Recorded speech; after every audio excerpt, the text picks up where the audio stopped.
unalived him for eating their Little Debbie cakes. The tragic case of 7-year-old Troy Kohler. Trigger warning. Troy was born in 2015 in Texas, and this poor baby had it rough from day one. Because he was born to a drug-addicted mother, he also suffered from drug withdrawal as a baby. They both tested positive for drugs, and because she wasn't properly feeding him, he was severely underweight. So Troy was taken away from his mother and placed into foster care where things would only get worse for him.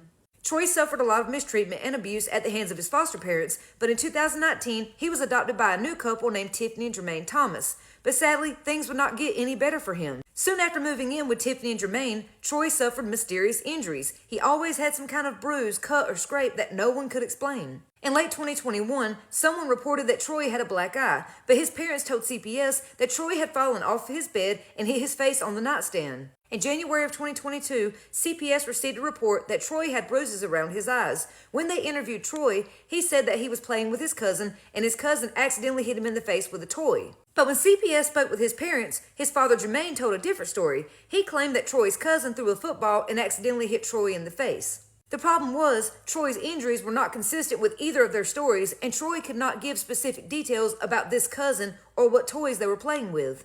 Someone else called CPS and reported that Troy had burn marks on his body, but when CPS questioned his parents, they claimed he got those burn marks back in 2020 at a family gathering. The caseworker also noted that Troy was flinching during his interactions with CPS investigators.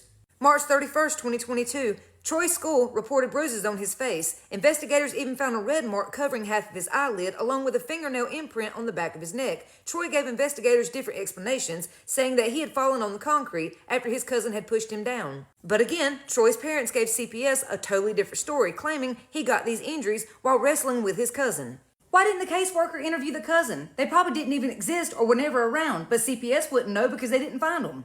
School staff also told CPS that Troy asked to not bring home his laptop because his father had threatened to break it several times and he didn't want it to get messed up. School staff described Troy as anxious, antsy, skittish. He always flinched anytime you came around him. Several teachers reported that he was losing weight. He was always covered in some type of bruise, scratch, or injury that he could never explain, and if he did try to explain it, the story never matched the injury. The teacher said he got to where he was even too afraid to participate, like raising his hand, grabbing food, talking with other children, answering the teacher, or going to the bathroom. He was just scared. Now, the caseworkers did not take these allegations seriously, and they didn't think he was in danger. The safety assessment from January's investigation was determined as low risk. The second investigation, which was closed in May, bumped the risk assessment up to moderate, and they still left him in their care. CPS in Texas has a long history of not protecting children. They have a horrible reputation. July 2022, 5:19 a.m., the Harris County Sheriff's Office was dispatched out to the home of Tiffany and Jermaine concerning a missing child. Now, Jermaine and Tiffany both claimed that Troy was missing. He'd either been kidnapped or he ran away from their home, but the police got a hold of the neighbor's security footage, and that proved that they were both lying because Troy was seen playing in the yard and going back inside of that house. He never left that house alive. Jermaine claimed he hadn't seen Troy since the day before, and Tiffany claimed she seen him right before bedtime before she left the house. Police launched a search of the home using dogs and drones, but that search was soon called off when they found Troy's body in the most unlikely of places. They found him in the couple's washing machine that was located in the garage. Jermaine snatched Troy's body out of the washing machine, and police instructed him to lay him on the floor so they could perform CPR. Troy's arms were still warm, but his torso was cold as ice. But they could tell the wash machine had not been used because there was blood in the bottom of the tub that was still there. There had been no water ran through it. The police noted there was blood in his nose and around his nostrils, a large bump on his forehead just over his right eye. His clothing was damp, and he smelled of urine. It was so strong. Troy's pants were pulled down to his ankles, and there was blood and big bruises all over his upper thighs and all down his legs. They also seen bruising on his arms, face, neck, and chest. He was covered in bruises. The paramedics arrived soon after, but sadly it was too late, and Troy was pronounced dead at 7:22 a.m. Blood spatter was found in the kitchen and on a cardboard box, but that DNA analysis is still pending as of today. So then Tiffany and Jermaine alleged that maybe Jermaine climbed into the washing machine, cut it on, and accidentally drowned. But the police contacted the washer manufacturer and learned that this specific washer cannot be started unless the lid is closed and locked. So if Troy climbed on the inside and shut the lid, someone would have had to have been on the outside to press the start button. There's no way possible that Troy could have done this from inside the washing machine. But the police knew the washer had not been started because when they found Troy's body, there was blood in the bottom of the tub. There was no presence of any water at all. Police also thought it was weird that the couple quickly moved out of that home after Troy's body was found, even though they had just purchased that home. Trigger warning, we're going to talk about Troy's autopsy. The medical examiner concluded that Troy had died from asphyxiation and possible drowning. There was watery mucus found in his sinus cavity. Troy had many injuries that were old and new and were in various stages of healing. He also suffered from both remote and new blunt force trauma. So the medical examiner ruled Troy's death as a homicide.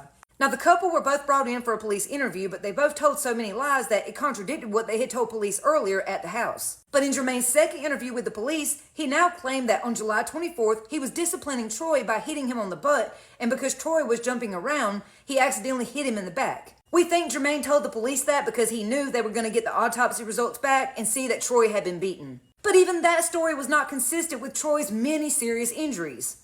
Then the police learned about all their CPS investigations and knew that some kind of abuse was going on in this home. Then the police took their phone, and that was where they found very alarming text messages between the two. Tiffany had texted Jermaine that Troy only told her the truth about eating her oatmeal pies after she threatened to put him in the stove and cook him. Jermaine told Tiffany because Troy had eaten his donut sticks, he was going to end up unaliving him and hanging him from a tree. The texts go on and on about how they would get angry every time he tried to eat or drink anything, and then they would beat him for it.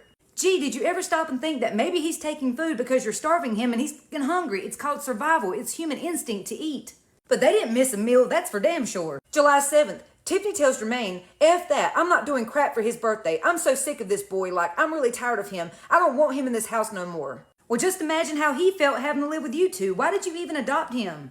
And they also had text messages about how much they hated him because he liked playing their video games. Well, excuse him, he's 7. Finally, July 5th, just 3 days before Troy was found dead in the washing machine, Tiffany tells Jermaine, this boy got life effed up. Why did I come out of the bathroom from taking my shower and his funky ass in the living room watching TV?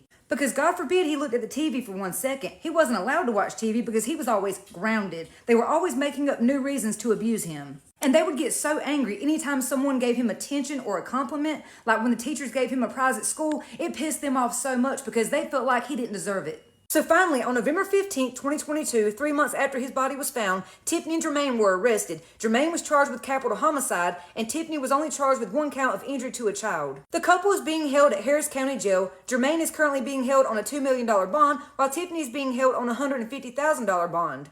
They haven't been to trial yet, but let's hope she doesn't walk free like so many other women do.